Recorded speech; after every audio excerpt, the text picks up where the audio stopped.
in the conversation, this topic came across where you said one of the rules is never run out of money. Now, I want to ask you, maybe if there are a couple of more rules that an organization should keep in mind to ensure that at least they're going to grow, what could, let's say, 3 or 5 of those rules can be? That's a lot. So probably another big one is culture matters a lot.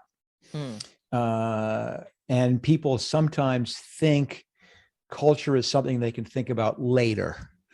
And that's not true, because culture is observational. It's not aspirational. It's not something you design by putting together a spreadsheet or a poster for the break room. Culture is how you behave. And how you want your company to be is going to be by how you behave, because everyone's watching you. And the reason it's so important is when you have your first 10 employees, yes, the 9 of them are watching you. But when you get your next 90 employees, they're watching the first 9. And then the next 900 are watching the first 100. And so if you're not being really careful to identify, oh, well, this person doesn't really model our behavior, but God, he's so talented. Bad idea.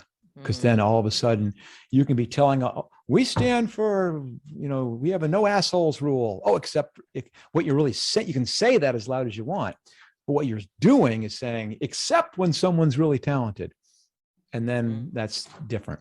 So don't run out of money. It's just a weird, that's for a later stage, really, is make sure you're always thinking about making sure you don't spend more than you have. But the culture one is a much, much bigger, much more important one. I mean, certainly number 3 is like always be focused on the customer. Don't be scared to walk away from what's working now to focus your time and attention on what's going to be working in the future.